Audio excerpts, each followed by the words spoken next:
چلو علی کی محبت میں مر کے دیکھتے ہیں.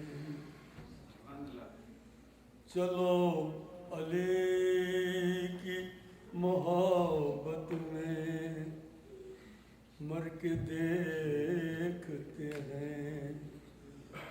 اجل کی راہ سے زندہ گزر کے دیکھتے ہیں.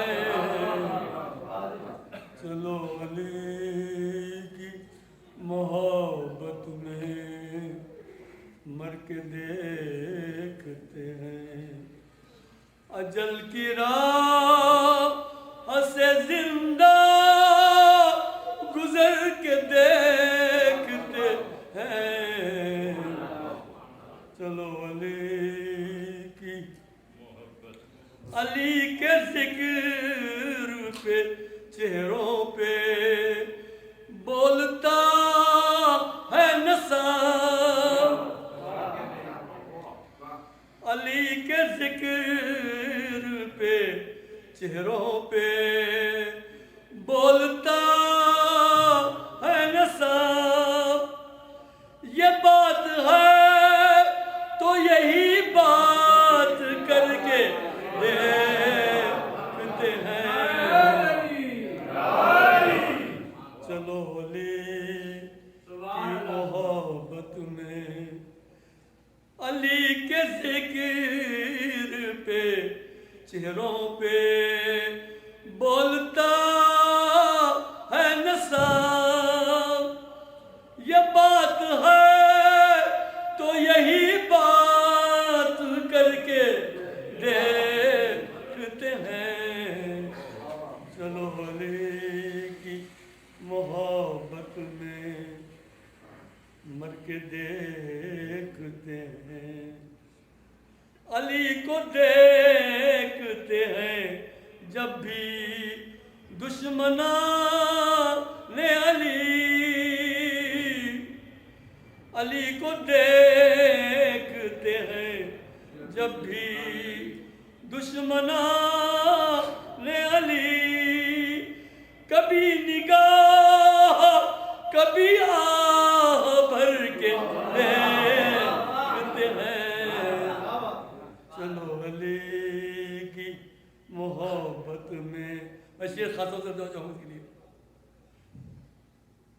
سنا ہے ہم نے ضرور آتے ہیں وہاں پہ علی. سنا ہے ہم نے ضرور آتے ہیں وہاں پہ علی. چلو تو ہم بھی لحد میں اتر کے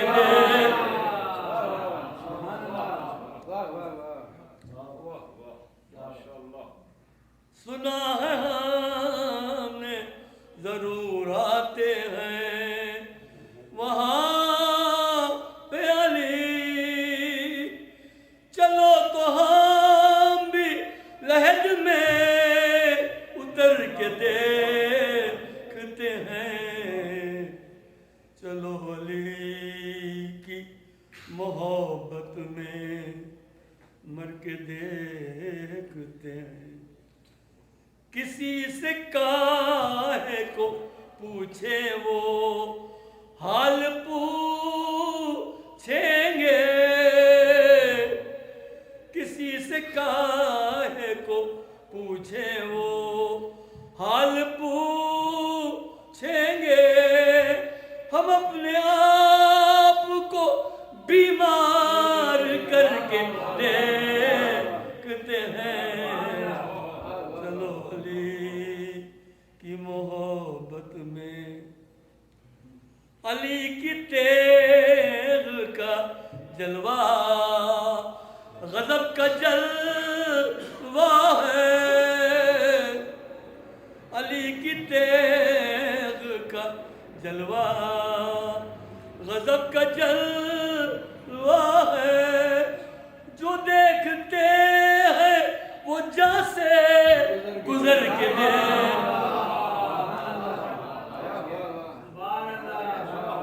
چلو علی کی محبت میں مر کے دیکھتے ہیں علی کی تیغ کا جلوہ غضب کا جلوہ ہے جو دیکھتے ہیں وہ جہاں سے گزر کے دیکھتے ہیں چلو علی کی محبت میں مر کے دیکھتے ہیں چلو علی کی محبت میں مر کے دیکھتے ہیں. یہ تھے جناب آقا حسین رضوی صاحب. ہم سب مل کے دعا کرتے ہیں کہ خدا آپ کو طویل عمر عطا کرے اور صحت و سلامتی کے ساتھ ہمارے درمیان قائم رکھے تاکہ ہم جب بھی موقع ملے آپ کو سن سکیں. میرے لیے پچھلے 26 دنوں سے یہ بہت اعزاز کی بات رہی ہے کہ میں جناب ڈاکٹر سلمان تراوی صاحب کو دعوت کلام دیتا رہا ہوں اور ایک مرتبہ پھر اسی فخر کے ساتھ آپ کو دعوت کلام دیتا ہوں. الشیطان اللعین الرجیم. بسم اللہ الرحمن الرحیم. سامعین محترم، رمضان المبارک کی آج 27ویں تاریخ ہے اور عالم تمام میں یہ دن بطور جشن نزول قرآن منایا جاتا ہے. ہم سلسلے کی ظاہر ہے کہ 27ویں تقریر ہی میں ہیں. کل کا ایک دن اور ظاہر ہے کہ میں نے گزارش کی ہے آرگنائزر سے کہ جس طرح سے انہوں نے اس برنامے کو تشکیل دیا ہے، میں چاہوں گا کہ وہ اس کی غایت پر بھی روشنی ڈالیں. میرے لیے تو میرا فرض اولین خدمت اور اس کی بجاوری. ہمیں یہ اعزاز ہے اور افتخار ہے کہ ہم نے کلام مجید کے ایک سورے کو اپنا عنوان بنایا اور اس پر اپنے مباحث کو قائم کیا. مدار علم کو بھی قرآن ہی رکھا، ماخذ علم کو حدیث سمجھا. اور میں پروردگار علی اعلیٰ کو حاضر و ناظر جان کر یہ کہتا ہوں کہ اس میں بے رائے حتی المقدور یہ کوشش رہی ہے. غلطی انسان سے ممکن ہے، خطا کا انسان پتلا ہے، مگر کوئی ایسی عمدن غلطی نہیں کہ جس میں ہم نے قرآن میں اپنی رائے کو شامل کیا ہو. یہ ہم نے قطعاً نہیں کیا اور میں آپ کو اس پر گواہ بناتا ہوں. دیکھیے، جس کتاب کو ہم لے کر آگے بڑھ رہے ہیں اور اس کتاب میں آنے والے عنوانات کو امیر المومنین نے بہت ہی مختصراً اس قرآن کے تعلق سے ایک بات کہی ہے اور فرماتے ہیں ان القرآن ظاہرہ انیق و باطنہ عمیق. دیکھو، یاد رکھو، قرآن کا ظاہر انیق ہے، بہت خوشنما ہے. الف نون یہ قاف، انیق لفظ ہے عربی کا. اس کا ظاہر بڑا ہی خوشنما ہے. نہ صرف یہ کہ اس سے تمہیں تسلی و تشفی بلکہ تمہیں سکون ملتا ہے، راحت ملتی ہے. ظاہر اس کا استدلال فوری طور پر یہ سب صاحبان علم ہے. مثلا سورہ رحمان، عروس القرآن، سورہ رحمان کو آپ عروس القرآن کہتے ہیں. اور جس ظاہر ہے کہ اب یہ طبیعت میں اگر شعریت ہو تو وہ خود معلوم کر لیں گے کہ کس بحر پر یا کس وزن پر یہ سورہ کا مدار ہے. یعنی آپ پڑھیں تو آپ کو احساس فرحت ہو، آپ دہرائیں تو آپ کو احساس طمانینت ہو، اور جس ترتیب سے ایک آیت کی تکرار ہے وہ تو اس کی خوشنمائی میں نہیں معلوم کتنا اضافہ کرتی ہے. تو قرآن اس کا ظاہر ہے انیق، لیکن اس کے ساتھ ساتھ ظاہر پر انسان بہت دیر تک نہیں رکتا، بشرطے کہ طبیعت میں خود تعمق ہو. تو امیر المومنین نے توجہ دلائی کہ خوشنما ہے ظاہر، مگر اس کا باطن بڑا ہی عمیق ہے، عین کے ساتھ بڑا ہی گہرا ہے، اس میں بڑی گہرائی ہے، اس میں بڑی گہرائی ہے. اس کے لیے شناور چاہیے طبیعت. اگر طبیعت میں شناوری نہ ہو، جس کو آپ کہیں کہ غوطہ خور طبیعت نہ ہو، اس وقت تک قرآن کے بطن سے وہ گوہرائے آبدار لا ہی نہیں سکتا. تو ظاہر پر اگر جائیں تو خوشنما ہے، باطن تک پہنچ جائیں تو تعمق ہی تعمق ہے. یعنی اس کی انتہا نہیں ملتی، اس کی اتار نہیں ملتی، اس کی گہرائی نہیں ملتی، اس کی گیرائی نہیں ملتی. اب اس کے لیے تو طبیعت میں شناوری چاہیے، سیری نہیں چاہیے. یعنی طبیعت ایسے نہ ہو کہ بہت جلد بھر جاتی ہے اور انسان یہ کہے کہ میں تو تھک گیا. تو تھکنے والا قرآن کا ہم سفر نہیں ہوتا.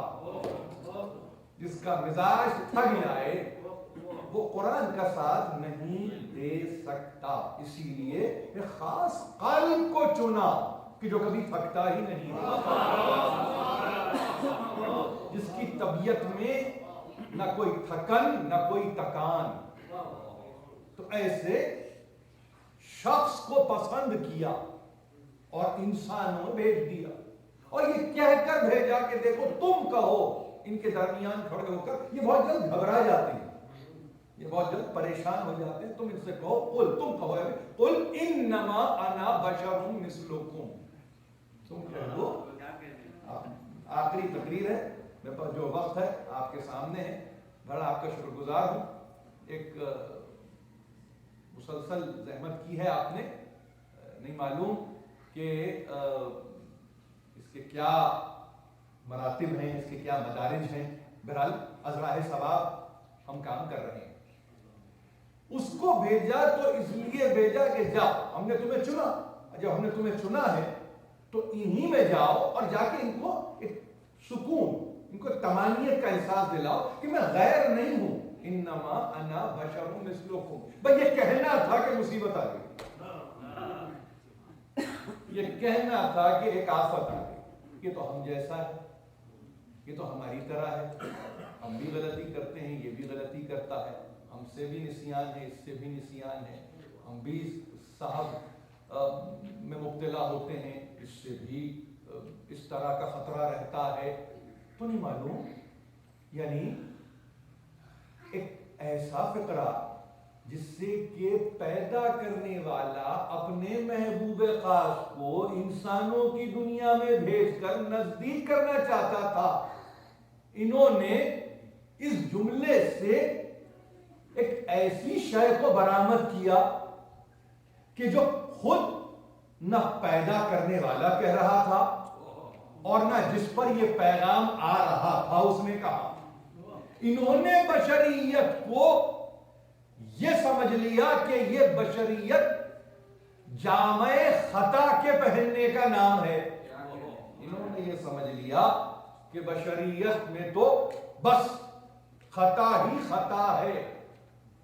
تو اب کیا ہوا؟ اب یہ ہوا کہ یہ کہنے کی دیر تھی کہ وہ سن و سال ہو یا آج کا وقت، مسلسل کہنے والے یہ کہے چلے جا رہے ہیں ہماری طرح آپ کی طرح، ہماری طرح آپ کی طرح، بالکل ہماری طرح۔ قل انما انا بشر مثلکم، کہہ دیجئے اے حبیب کہ میں تمہاری طرح ہوں، یعنی جامع بشریت اوڑے ہوئے ہوں۔ کیا غلط کہا تھا؟ کیا غلط کہا تھا؟ دیکھیے، یہ کہا کہ میں تمہاری طرح ہوں، یہ نہیں کہا کہ تم میری طرح ہو۔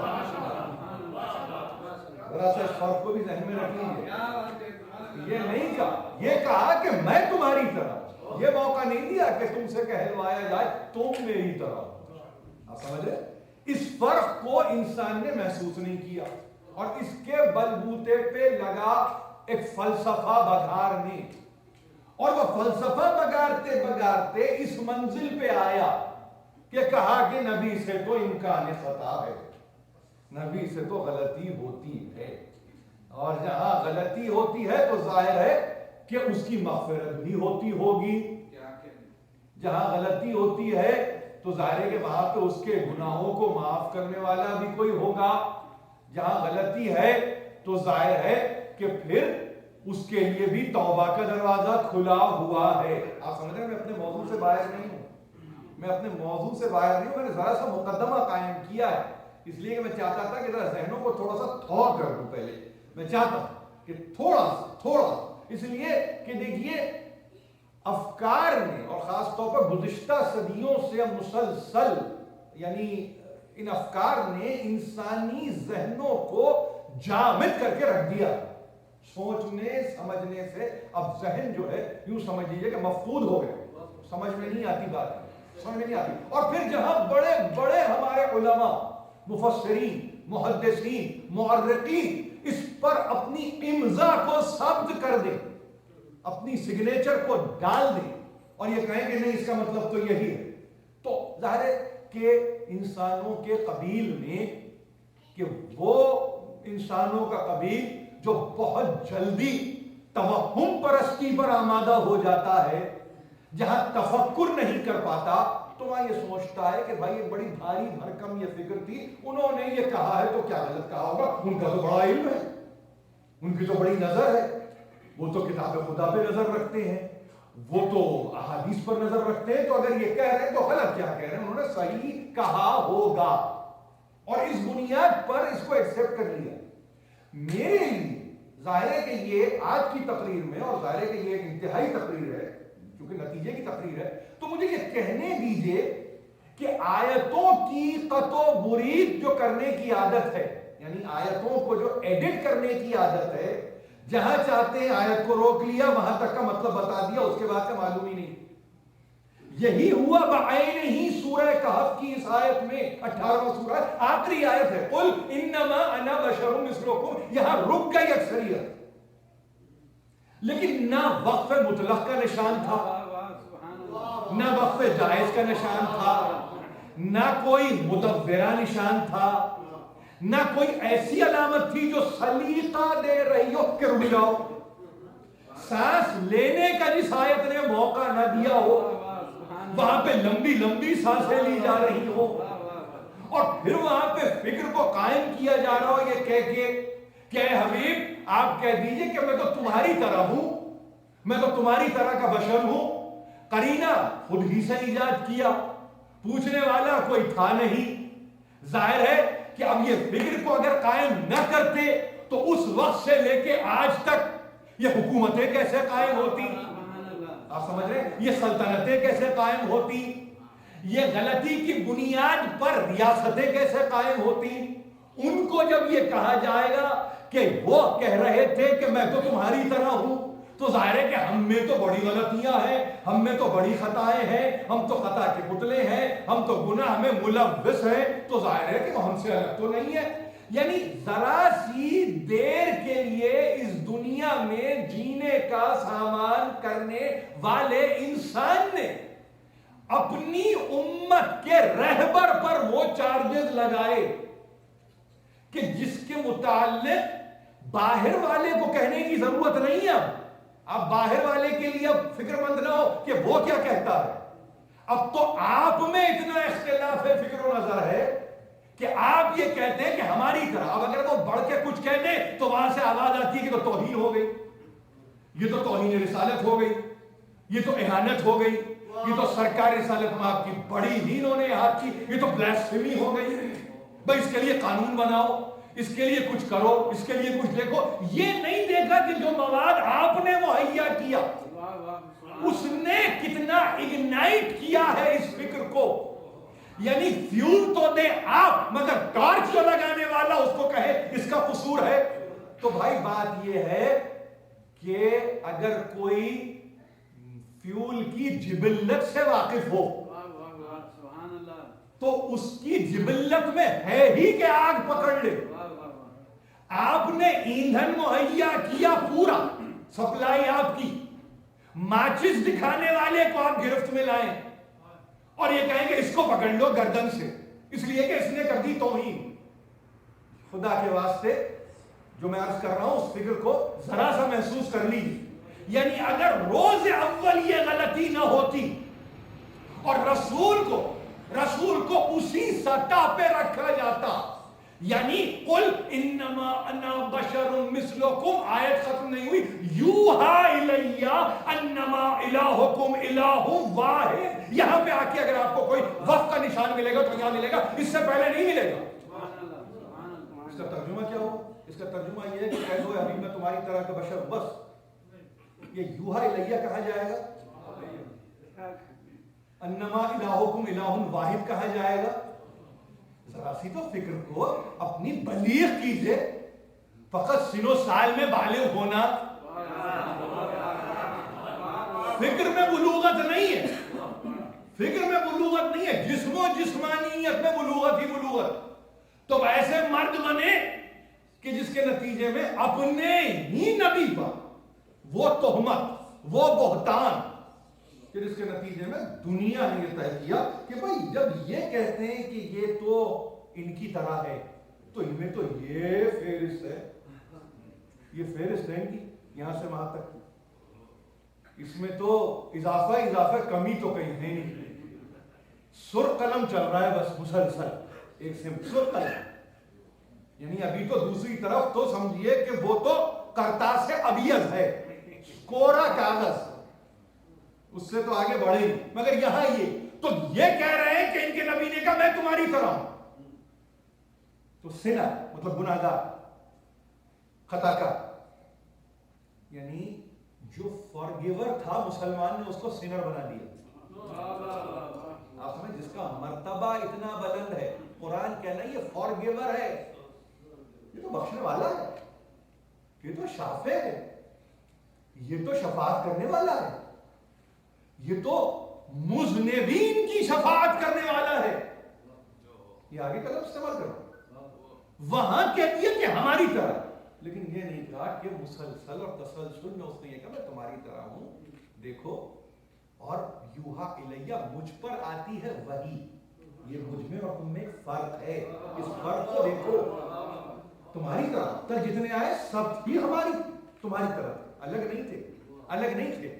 اس لیے کہ اگر وہ ملک کو بھیجتا تو پکارتے, ہمارا تعلق کیا ہے, ہماری نسبت کیا ہے, ہمارا علاقہ کیا ہے, نہ ہم ایک جیسا رہتے ہیں, نہ ہم ایک جیسے زندگی گزارتے ہیں, نہ ہمارا معاشرت کا طریقہ ایک ہے, نہ ہماری معیشت کا طریقہ ایک ہے. اس کے لیل و نہار کچھ اور ہیں, میرے صبح و مسا کچھ اور ہیں. یہ کس کو کس سے ملا دیا, یہ کس کو کس سے ملا دیا, یہ پکار ہوتی.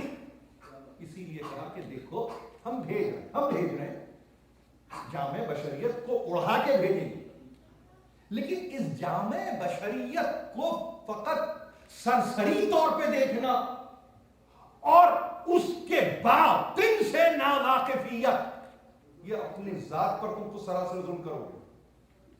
تو خوشنما اپنی جگہ ہے, مگر اس تعمق کا فکر کی بھی تو ضرورت ہے نا, اس تعمق کا فکر کی بھی ضرورت ہے. امیر قرآن کا لانے والا, قرآن امیر تو قرآن کا لانے والا, کیا ہوگی طبیعت اس کی, مطلب وہ سطح آپ پہ رہنے والا ہے. مطلب یہ طبیعت ہے کہ اب یہ محسوس کرے کہ نہیں قرآن کا لانے والا تو سطح آپ پر رہتا ہے, لیکن معنی اس کے جو ہے بڑے عمیق رہتے ہیں. یعنی وہ بھی سمجھے کہ فشنگ راڈ ڈال کے بیٹھا ہوا ہے کہ جب کوئی چیز آئے گی میں پکڑ لوں گا. یہ ہے، یعنی یہ دیکھنا چاہتے ہیں، یہ سننا چاہتے ہیں. یہ توہین رسالت کی بنیاد باہر سے نہیں پڑی، بس یاد رکھیے جملے کو، یہ اہانت رسول کی بنیاد باہر سے نہیں پڑی.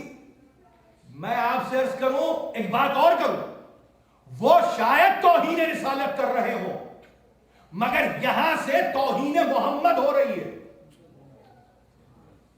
وہ شاید ڈیزگنیشن کو، رسالت کے پورٹ فولیو کو وہ ذات پہ لاتے ہیں. آپ تو ذات کو ذات پہ لا رہے ہیں، ذات کو. ابھی صفات کی بات نہیں ہو رہی ہے، آپ تو ذات کو لاتے ہیں، ذات کو. اور آپ یہ کہتے ہیں کہ بس یہ اطمینان ہمیں مل جائے تو سب کچھ مادر پدر ہم آزاد ہو جائیں گے اپنے فیصلوں میں. ان کو نقصان پہنچاتے ہیں تو ان کو نقصان پہنچائے، ان کی اولاد کو نقصان پہنچائے.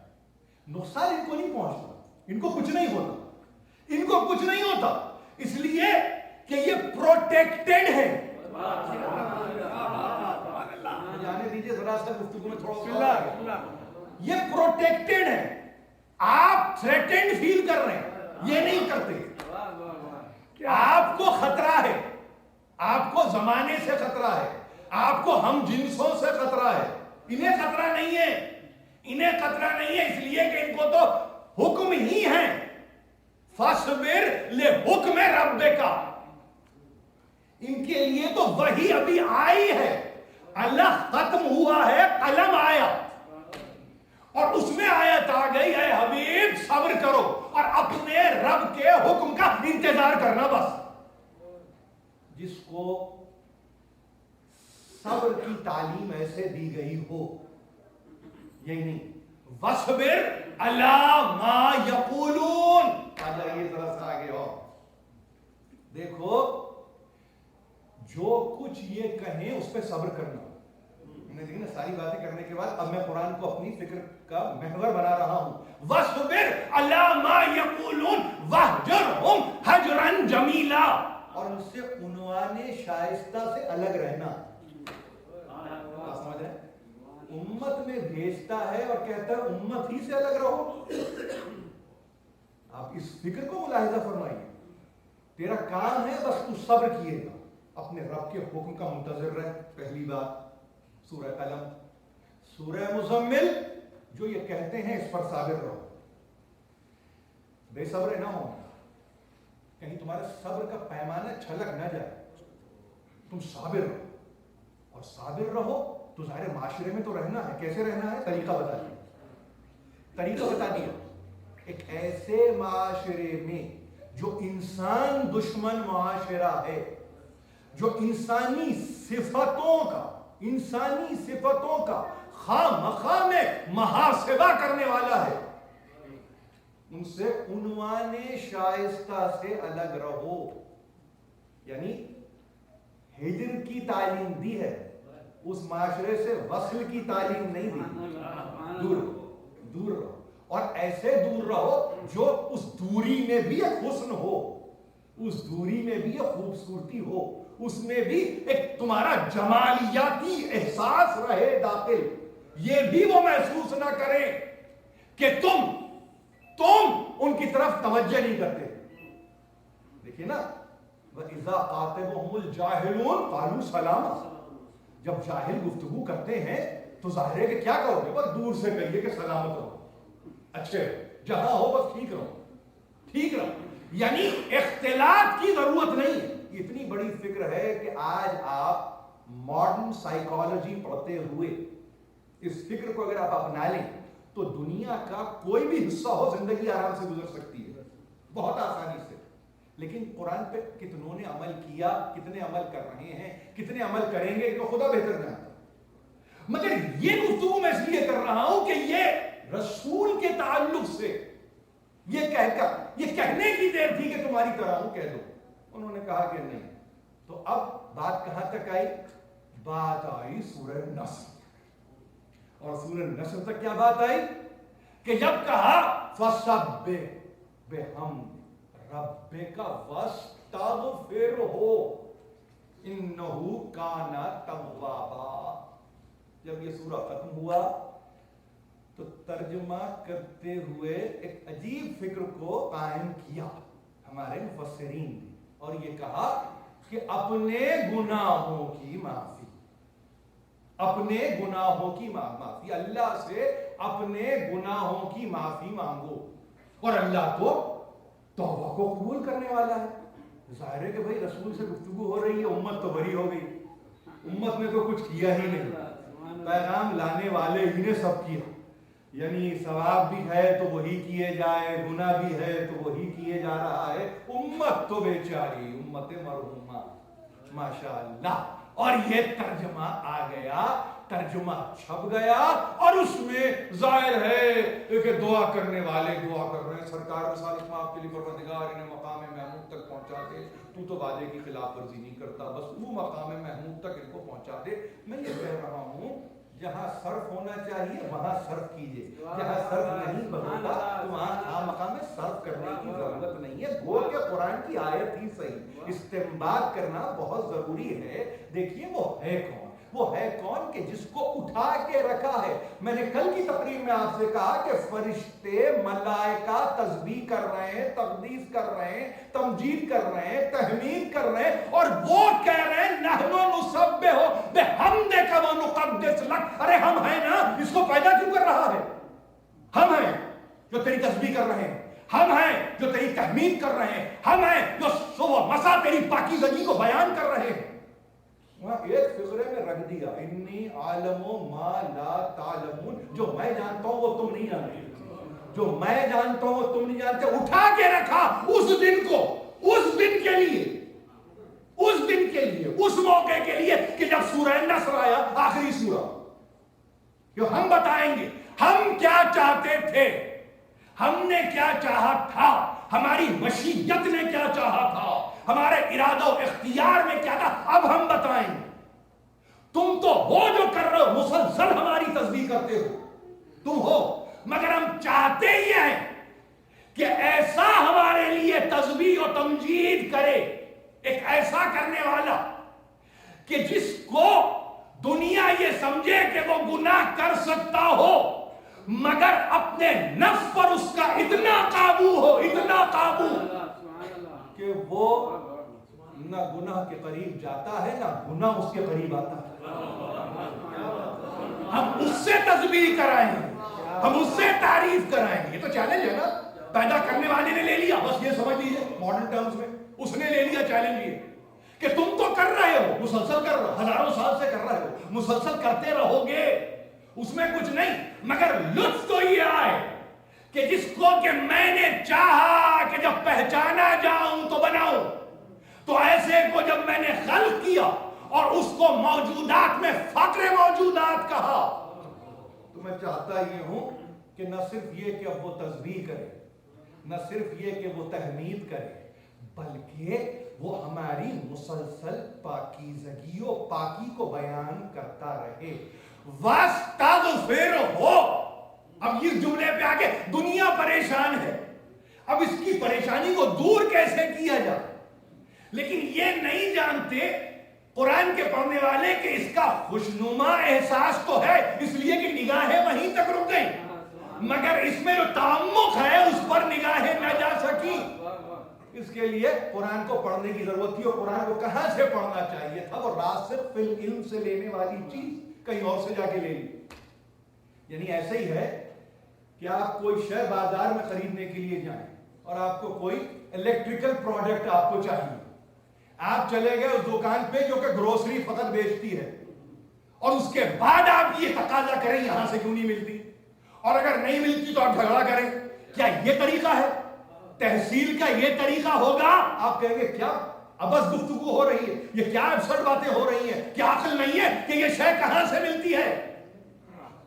اگر قرآن کے معنی کہیں سے ملنے تھے، اور جس کو شبلی کہیں آ کے ہزاروں برس کے بعد کہ دیکھو صاحب البیت ادرا بما فیہا، گھر والا ہی جانتا ہے کہ گھر میں کیا ہے، باہر والے سے پوچھتے کیوں ہو؟ گھر والا بتائے گا کہ میرے گھر میں کیا ہے، میں بتاؤں گا، میرے گھر میں کیا ہے میں بتاؤں گا، یہ کوئی اور نہیں بتاتا۔ اور پھر لطف کی بات یہ ہے کہ جس مذہب پہ آپ قائم ہیں وہ وقت اس بنیاد پہ نہیں کہ گھر والا ہے تو بتا رہا ہے، ارے اہلیت ہے تو بتا رہا ہے۔ نوح نے آواز دی تھی، پروردگار یہ میرا بیٹا ہے، انہو من اہلی، یہ میرے اہل میں ہے۔ فرمایا انہو لیس من اہلک، انہو عمل غیر صالح، یہ تیرے اہل میں ہے ہی نہیں، اس لیے کہ اس کا عمل غیر صالح ہے، اس کے عمل میں پاکیزگی نہیں ہے۔ جہاں عمل پاکیزہ نہیں ہوتا وہاں اہلیت ہوتی ہی نہیں، وہ کوئی بھی ہو، وہ کوئی بھی ہو۔ امیر المومنین نے اس میں ایک بسیط خطبہ ارشاد فرمایا ہے کہ اس بنیاد پہ ہم تقرب نہیں پاتے رسول سے، اس بنیاد پہ ہماری قربت نہیں ہے کہ ہم گھر والے ہیں، ہم اطاعت پر ہیں اس لیے ہم گھر والے ہیں۔ ہم نے جیسے اطاعت کی ہے اللہ کے رسول کی، اولین و آخرین میں کسی نے ایسی اطاعت نہیں کی، تو ہماری اہلیت بربنائے اطاعت ہے، بربنائے نسبت نہیں۔ فقط نسبت ہے تو اہلیت ثابت ہو گئی، ایسے نہیں ہوتا، ایسے نہیں ہوتا۔ تو یہی قرآن لینا تھا ان سے، لیا کسی اور سے تو استغفار کے معنی آ گئے کہ توبہ تلہ کرنے والا نبی، وہ نبی جو مسلسل توبہ کر رہا ہے، استغفار کر رہا ہے۔ اور یہ یوں سمجھیے کہ یہ ہمت کہاں آئی، یہ سورہ فتح نے اور ذرا سی ہمت دے دی، یہ سورہ فتح کی ابتدائی آیتوں نے ہمت دے دی کہ یہاں پہ الجھ کے رہ گئے کہ ہم نے تمہیں فیصلہ، کھلا فیصلہ ہم نے تو حق میں تمہارے کر دیا، اور اس کے بعد جب یہ کہا کہ دیکھو مغفرت، گناہوں سے مغفرت، ذنب سے مغفرت، تو کہا کہ یہ تو نبی، ظاہر ہے نبی کے گناہ ہیں، جو پہلے کے گناہ تھے ان کی بھی معافی کا اعلان کر رہا ہے، جو آئندہ گناہ کرے گا انشاءاللہ اس کی معافی کا اعلان ہو رہا ہے۔ یہ ہے قرآن کا ترجمہ، یہ ہے قرآن کا ترجمہ، نبی ہی کے پہلے گناہ اور نبی ہی کے بعد کے گناہ طے کر رہی ہے امت، طے کر رہی ہے امت، اور معاف کرنے والا وہ اللہ معاف کر دے گا۔ اللہ نے یہ فیصلہ کیا ہے کہ ہم معاف کر دیں گے۔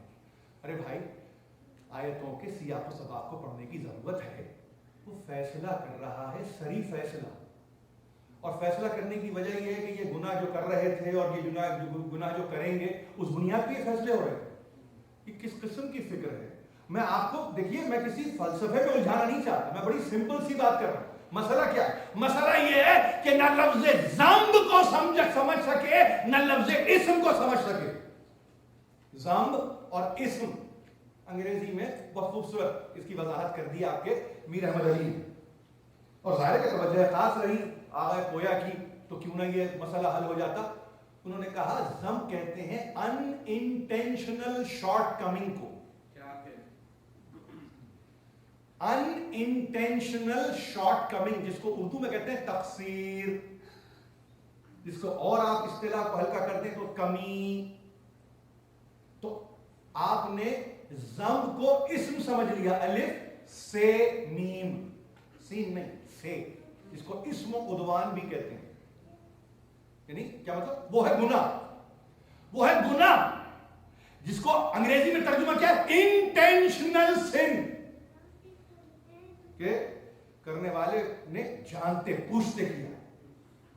اب اگر نبی کے تعلق سے یہ ہو رہا ہے کہ اس کو معاف کرے گا تو نہ لفظ مغفرت کو سمجھ سکے نہ لفظ معافی کو سمجھ سکے۔ غفرہ ایک اور لفظ ہے، عفو ایک دوسرا لفظ ہے۔ غفرہ پروٹیکشن، آپ سمجھے؟